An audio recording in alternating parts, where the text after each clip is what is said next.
everyone, Joshua Hanlon here. Today I'm at HHH Brick Depot just outside Cincinnati, Ohio, and we are taking a look at this huge Lego Star Wars ship here. I've got the builder of this with me. If you want to introduce yourself, and then we'll take a look at this massive build you've brought in. Yeah. I'm Brian Egan. I built this ship. It took me and my son about 2 years to build it. It's called the Errant Venture. It's from Hanlon. It was Booster Terrick's casino flagship that they won and painted red. So, yeah, we wanted to do something different. The only red one in the world. I love that. We've seen so many, huge gray triangles from Lego over the years. So seeing all this red is incredible. And I think it obviously begs the question, with so much red, what were some of the difficult parts to find in this color? Was it difficult to get this large a quantity of so many red pieces? So actually, one of my friends helped find all the red for me. He kind of went on Bricklink, and it took him a year and a half to source all the parts, and then he was like, let's build it. And then he was like, here's all the stuff, go for it. The big thing is the big red panels. That's the hardest thing because they don't make a lot of big 16 plus panels. So yeah, a lot of red. So we have tons in the basement left over if anybody needs it. So with a build of this scale, how long is this thing? Over 9.5 feet. Okay. Yeah, 9.5 feet, 30,000 plus pieces. We stopped counting after a while, and we were like, it's just a lot. Yeah.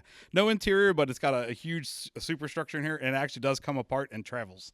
So we've taken it to a couple shows. We made it modular, so the whole top section lifts off in different sections. It all comes apart, so it'll fit in the back of an SUV. So. How did you kind of plan out this build? Was it always going to be this scale from the very beginning? So me and my friend that we talked about it, we actually started with just these plates, the 4x triangles, and we're like, let's see how big we can make it. And we just kind of started drifting and making it bigger and bigger and bigger and bigger, and then it ended up being here. So, yeah. And then with the kind of superstructure in the back here, what are some of the smaller details that you added to create some of that almost greebling effect on the sides? It was more my son doing it. He's wandering around here somewhere, but we pretty much would make the side panel, and I'm like, Brody, decorate it. So, and he would just start randomly decorating. So there's no real order to it other than we just wanted something different. There's a hot dog on it somewhere that he put on there. There's some random things that he put on there. There's some pink pieces because he was like, every Star Wars ship needs at least one pink piece. And we just started kind of building through things and just making it look different. So for the whole story of the Errant Venture, it is a casino ship that is never well taken care of because Booster Terrick could never afford to keep it running. So everything is just different and hodgepodge together because it was never fully functioning at one time. So yeah, but it has a full underneath, full landing bay inside it. We've done a lot to it, so it was a lot of fun. Yeah, and speaking of the section underneath there, obviously a build of this size requires some serious structure. What does this stand like, and how does this thing kind of hold up here? So we built the stand. It's all made out of wood. We tried to do it out of Lego to start out with, and then it was just not strong enough. But for every one of the big wood supports, there is a cross section inside the ship that holds it all to keep it sturdy. It has a spine that goes all the way down the middle of it. It's all made out of Technic. It's a huge Technic block. So yeah, it keeps it pretty secure. The base comes apart in 3 different sections to travel. So we made it so it moves. So if anybody wants to come see it or take it somewhere, you're more than welcome to come check it out. I love what you've done with the mirrors to display it as well, because it lets you appreciate kind of the finished underside details. Right, yeah, because unless you have it up really, really high, you don't see what's underneath it. So. And then you've got a couple of workers here. You mentioned how, it's always kind of a work in progress with the ship. Yeah, when we first displayed it, we were like, somebody's got to be painting it red because it would take forever to paint this thing. So we put a bunch of battle droids painting it red. So we've got the rocket droid up there painting and everything. We had some smaller builds too. On the other side, there's Booster Terrick's fleet of ships and some of the like the Jedis and some of the other people that got to spend some time on the ship. So like that's the small gray ship is Booster Terrick's private like barge ship that he uses to load it. Then we have Wedge Artiles because the Red 5 those guys were there. Karan Horn, he lived on there and actually ended up marrying Booster Terrick's daughter.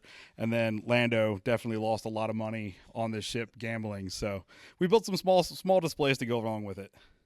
That's super fun, and it also just kind of helps give a scale to the massive enormity of the main ship itself. If we move to the back then, you can start to see kind of the engines back here. So how did this part come together for you? It was a pain.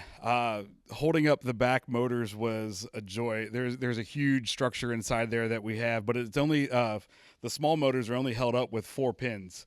The big motors only have one Technic rod through the middle of them, so we had to figure out how to balance them and how to make it supported to where they can live there and not fall off, but then also make them so they can come apart. So when we travel, it doesn't all fall apart. So yeah, it was interesting getting it all together and trying to figure out like the physics and the science of just and the engineering of just getting it to work.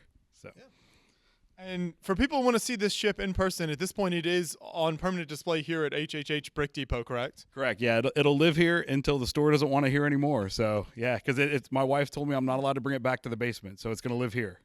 I love that. So for anyone in the Cincinnati area, definitely come into the store. Obviously, the store has tons of amazing Lego products you can check out, but you can also see this 9-foot-long incredible Star Wars spaceship. But that's not the only thing you have in the store. You actually have a few other builds I wanted to talk about here as well. So tell us what's in this cabinet. Yeah, once we got done building the big ship, we were like, let's do something different. We had some of the Star Wars helmets. All these are brick rebrickable designs that other people came up with and did, but we wanted to have some more large things to display and show. So we started building some big Star Wars characters.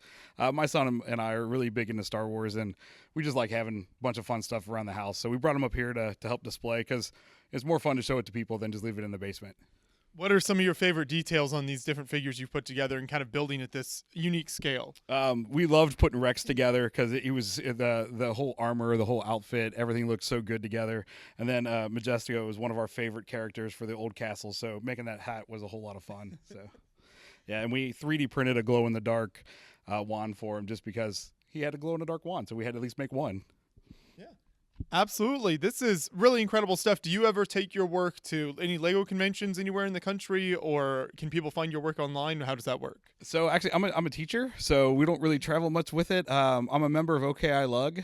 We do a couple shows a year, so we show there. I'm a new member actually, so the Errant was the first thing that I ever displayed. And very impressive for your first display. Yeah, right? Yeah, that was. Everyone was like, "That's the first thing you've ever built that's big," and I'm like, "Yeah, that's our first big mock." And then we did Brickfest Live this year in Cincinnati for the first time. We had the Errant set up there. Had a good representation, and a lot of people really appreciated it. So yeah, it's always fun to see people who actually know why it's red. So yeah. Well, thank you so much for taking us through your builds here. It's really cool to see them on display. Fantastic work. Keep it up. Thank you so much.